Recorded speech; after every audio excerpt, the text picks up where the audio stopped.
പ്രധാനമന്ത്രി നരേന്ദ്രമോദിയുടെ മണിപ്പൂർ സന്ദർശനത്തിനെതിരെ ബന്ദിന് ആഹ്വാനം ചെയ്ത് നിരോധിത സംഘടനകൾ. ശനിയാഴ്ച ഉച്ചയ്ക്ക് 1 മണി മുതൽ മോദി മടങ്ങുന്നതുവരെയാണ് ബന്ദ്. ശനിയാഴ്ചയാണ് മോദി ഇംഫാലിലും ചുരാചന്ദ്പൂരിലും റാലി നടത്തുക.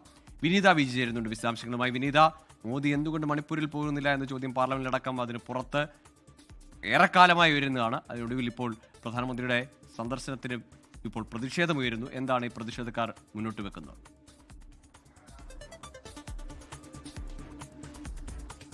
ഗോകുൽ, മണിപ്പൂരിലെ ഈ കലാപം ആരംഭിച്ചതിന് ശേഷമുള്ള ഇപ്പോൾ ആ കലാപം ആരംഭിച്ച് 2023 ഈ കലാപങ്ങളൊക്കെ, വംശീയ കലാപങ്ങളൊക്കെ തന്നെ ആരംഭിക്കുന്നത്. അതിനുശേഷമുള്ള പ്രധാനമന്ത്രിയുടെ ആദ്യ സന്ദർശനമാണിത്. ശനിയാഴ്ചയാണ് അദ്ദേഹം മണിപ്പൂരിലേക്ക് സന്ദർശനം നടത്തുക. അവിടെ 2 മേഖലകളിലായാണ് പ്രധാനമന്ത്രിയുടെ പരിപാടികളുള്ളത്. അതിൽ ചുരാചന്ദ്പൂരും ഒപ്പം തന്നെ ഇംഫാലിലുമാണ് ഈ പരിപാടികളുള്ളത്. ഈ 2 മേഖലയും, ഇംഫാലിനെ സംബന്ധിച്ചിടത്തോളം മെയ്തേയ്ക്ക് വളരെയധികം ആധിപത്യമുള്ള മേഖലയാണ്. ചുരാചന്ദ്പൂർ അവിടെ വലിയധികം കുക്കി സ്വാധീനമുള്ള മേഖലയാണ്. ഇങ്ങനെ 2 മേഖലകളിലും പ്രധാനമന്ത്രി എത്തുകയും അവിടെ വിവിധ പരിപാടികളിൽ പങ്കെടുക്കുകയും ചെയ്യും. പ്രധാനമന്ത്രിയുടെ സന്ദർശനവുമായി ബന്ധപ്പെട്ട മണിപ്പൂരിൽ വലിയ സുരക്ഷാ ക്രമീകരണങ്ങളും ഒരുക്കിയിട്ടുണ്ട്. ഇതിനിടയിലാണ് ഇപ്പോൾ ബന്ദിന് ചില നിരോധിത സംഘടനകൾ ആഹ്വാനം ചെയ്തിരിക്കുന്നത്.